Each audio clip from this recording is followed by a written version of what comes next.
If you ask me to list my best qualities, I'd probably start with precision and foresight. My name is Joanne Whitaker. I'm 78 years old. And if there's one thing I've always done well, it's plan ahead.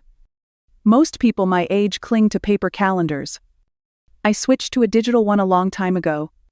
The font is larger, the layout simpler, and it sends me little reminders, something my memory occasionally forgets to do. Every Wednesday, like clockwork, I review my investment accounts. They're nothing flashy, mostly index funds, a few bonds, and some dividend stocks that Henry, my late husband, picked out before he passed. We weren't rich people, just smart savers. Quiet savers. He worked in public transit. I spent 37 years at the Department of Treasury auditing people who made 10 times what we did. And yet, when Henry passed 10 years ago, I was shocked at how well we'd prepared. These days, I live alone in a small apartment in downtown Minneapolis. 1 bedroom, a modest kitchen that opens into the living room, and a tiny balcony with a basil pot that keeps trying to die on me.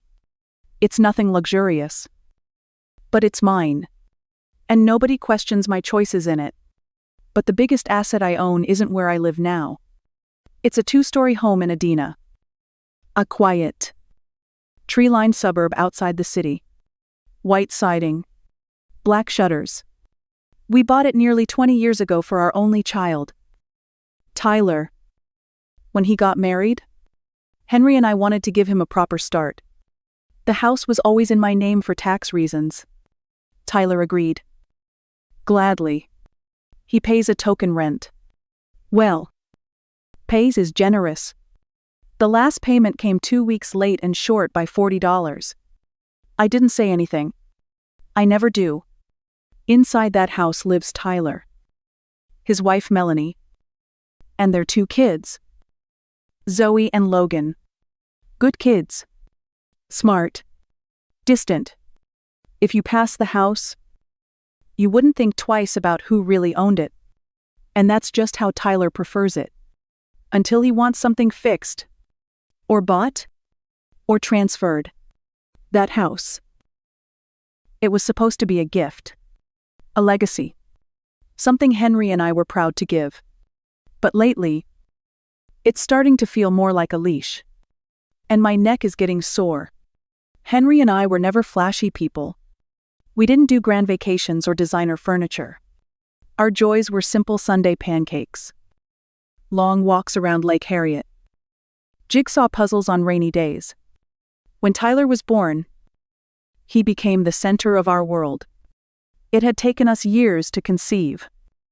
And by the time I gave birth, I was 34. The doctors warned us not to try for another. So we poured everything we had into him. Education, summer camps, braces, piano lessons. We gave him not just what he needed, but what we never had. I don't regret any of that. What I do regret is how that generosity became expected, then invisible. When Henry passed, Tyler was supportive for about a month. Then the calls slowed. Now, he calls when he needs money. Or when Melanie's car breaks down. Or when the kids' school has a fundraiser. Last fall, Zoe wanted to join a digital art program. It's a once-in-a-lifetime opportunity. Tyler had said, it cost $800. I paid it. 2 months later, she dropped out. Bored. Never said thank you. Logan cracked his tablet screen playing some online game. Tyler texted, "Can you help and attach the Amazon link?" I ordered it without question. And when Melanie's mother was diagnosed with something I still don't know what I paid for a week-long Airbnb in Wisconsin Dells, for rest and recovery, Tyler said, "I've never even been to Wisconsin Dells." They don't ask anymore. They assume. There's a kind of erosion that happens when you're generous for too long without boundaries. A quiet wearing down of your own self-worth. You stop being a person. You become a resource. I look back sometimes and wonder, was there a moment I could have said no? Did I create this pattern? The truth is, I never wanted Tyler to struggle. I thought every dollar I gave was softening life's blows. But I think I also robbed him of the muscle that forms when you face those blows head on. Now, he lives in a house he doesn't own, drives a car I once helped finance, and eats in a kitchen I remodeled. And still, he looks at me like I owe him more. It's not the money that wears me down. It's how little I matter outside of it.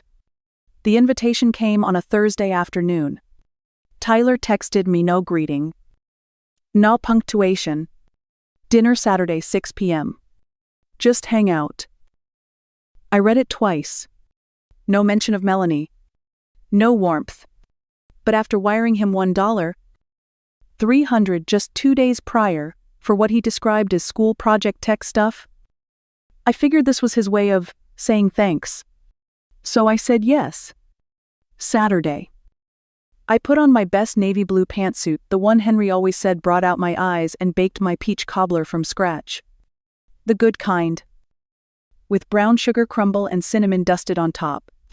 I took a cab to Edina. It had rained earlier, and the sidewalk still glistened under the fading light. When I arrived, Zoe opened the door. She didn't look up from her phone. "Grandma's here," she called flatly over her shoulder.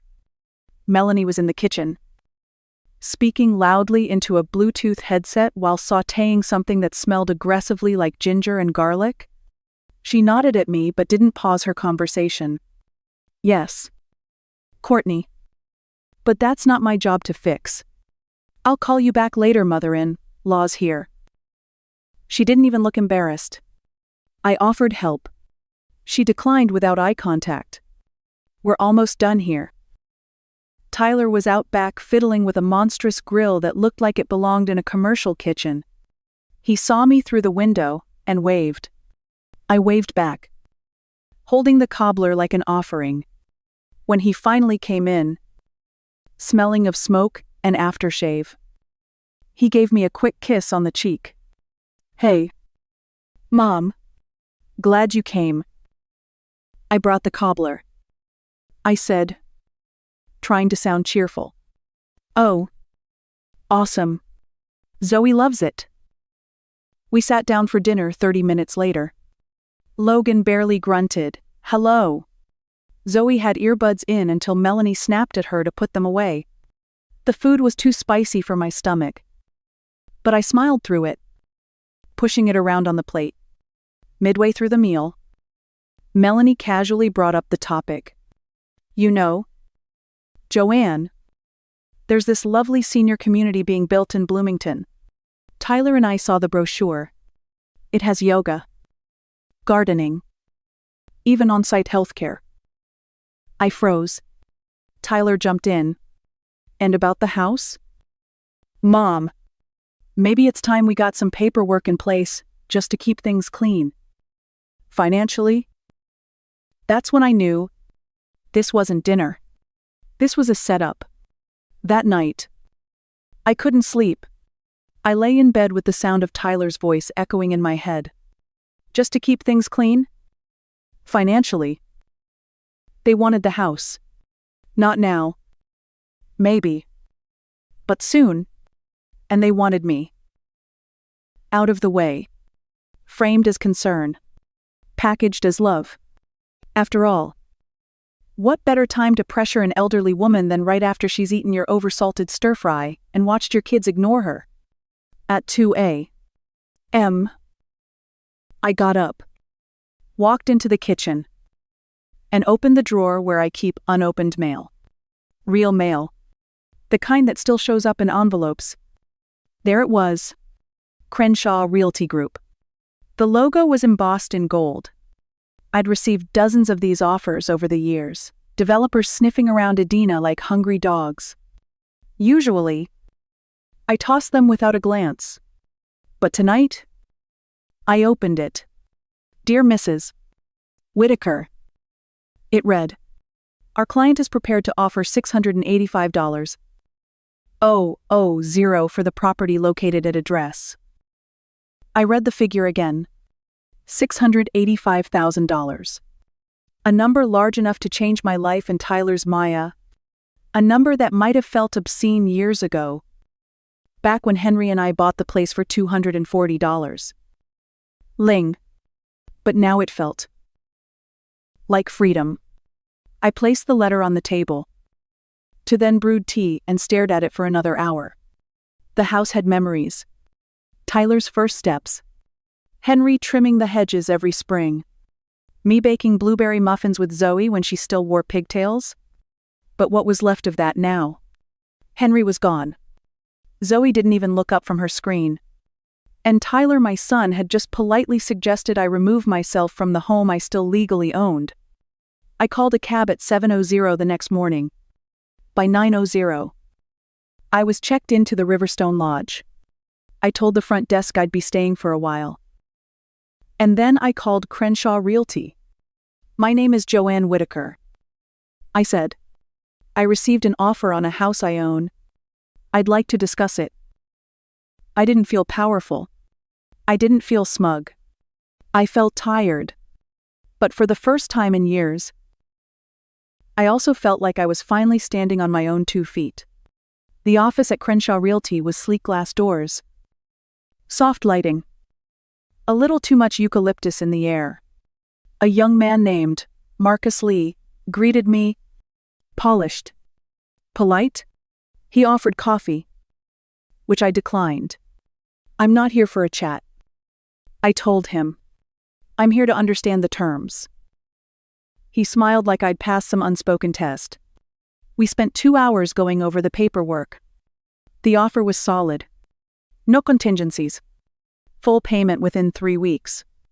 And yes, because the property was solely in my name, I was legally entitled to sell it without informing the current tenants until 30 days before closing.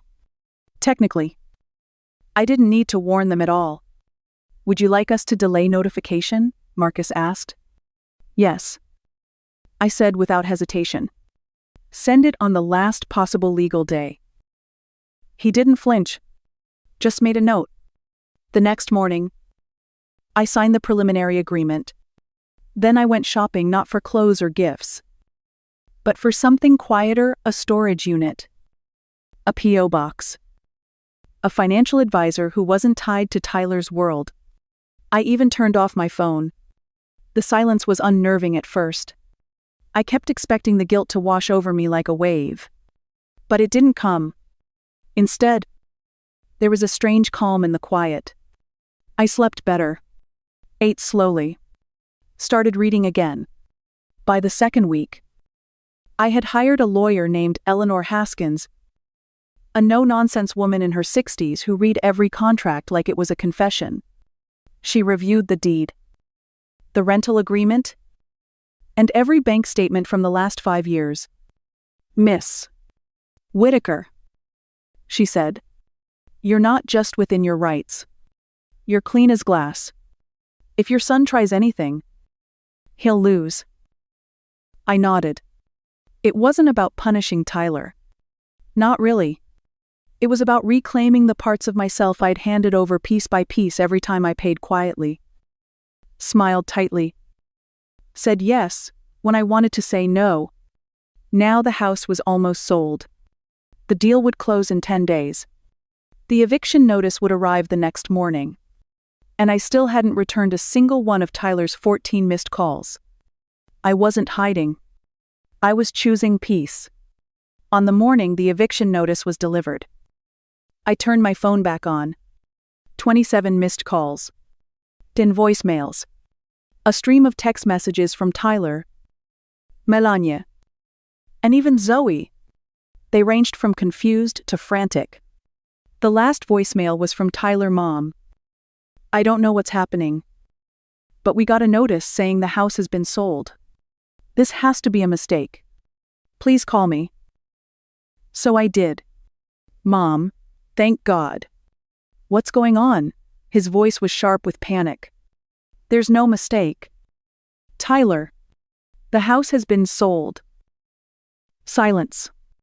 Then You sold our house without telling us. It was never your house, I said calmly. And you told me to start thinking about moving out. I did. His voice cracked. You blindsided us. You didn't even give us a chance. I gave you 20 years. Tyler, 20 years of living in that house, rent-free.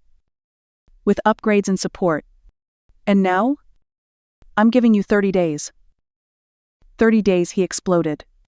Where are we supposed to go? What am I supposed to tell the kids?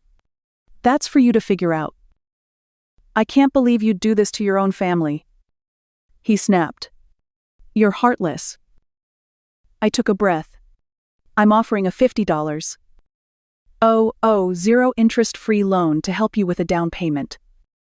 If you want it. But the timeline is non-negotiable. You're offering us a loan. You just made almost $700. Zero.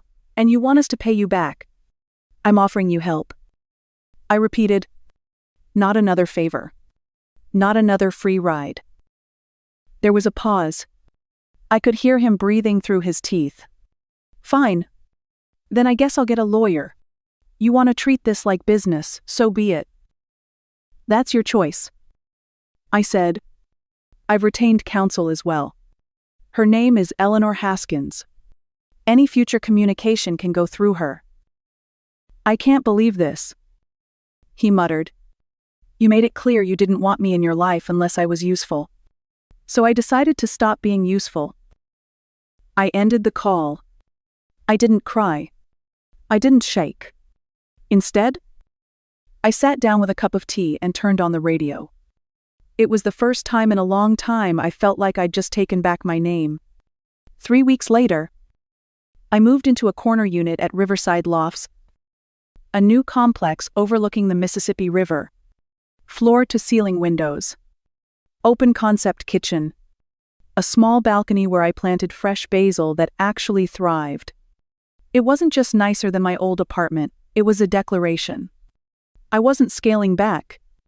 I was finally scaling into myself.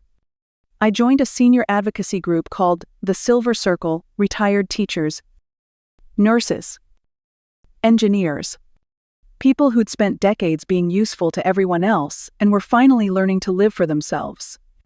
Every Wednesday, we met at the community center, discussed local policy, planned fundraisers, and occasionally griped about hip pain. It felt good to belong to something without obligation. With the help of my financial advisor, I also set up 2 anonymous trust funds, $100. Zero each for Zoe and Logan. The funds would unlock when they turned 25. And only for education or starting a legitimate business. They wouldn't know where the money came from. That was the point. I didn't want gratitude. I wanted to give them a real chance, one that didn't depend on their parents' behavior or their father's grudges. On weekends, I went shopping with Dolores, a woman I'd befriended at the Silver Circle. She used to be a flight attendant and had a story for every country on Earth. She made me laugh.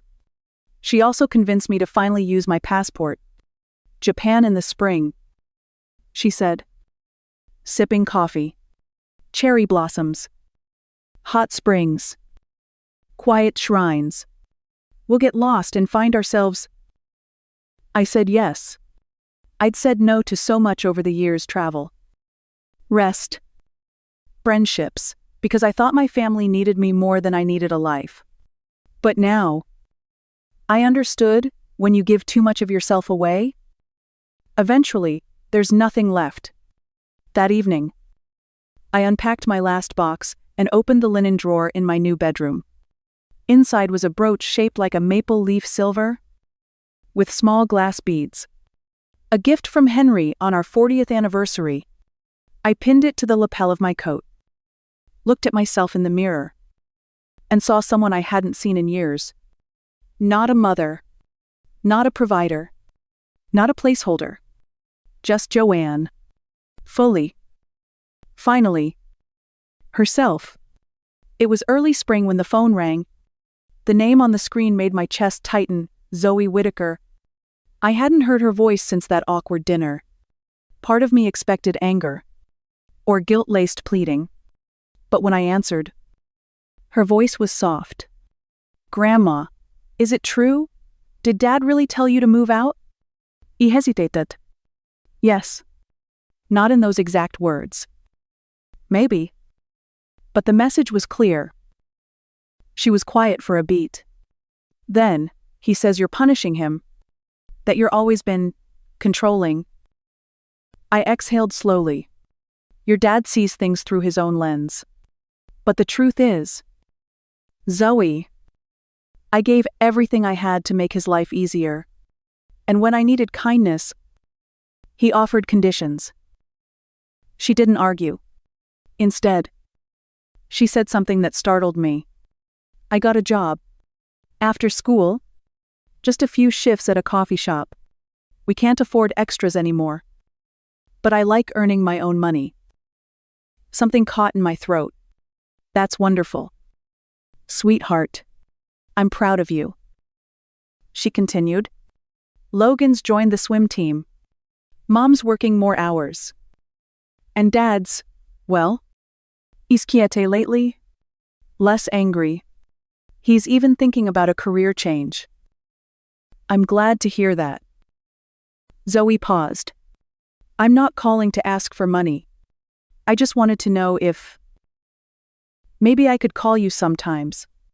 Just to talk. He blinked hard. You can call me anytime. A week later, I saw her name again, but this time, in the local newspaper. A music showcase at the Community Arts Center listed her as a featured cellist. I bought a ticket and sat in the back row. Out of sight. When she stepped onto the stage in a simple black dress, cello in hand, I barely recognized her. The awkward teenager was gone. In her place stood a young woman with grace in her posture and strength in her eyes. She played The Swan by St. Saëns. Every note shimmered with longing and restraint.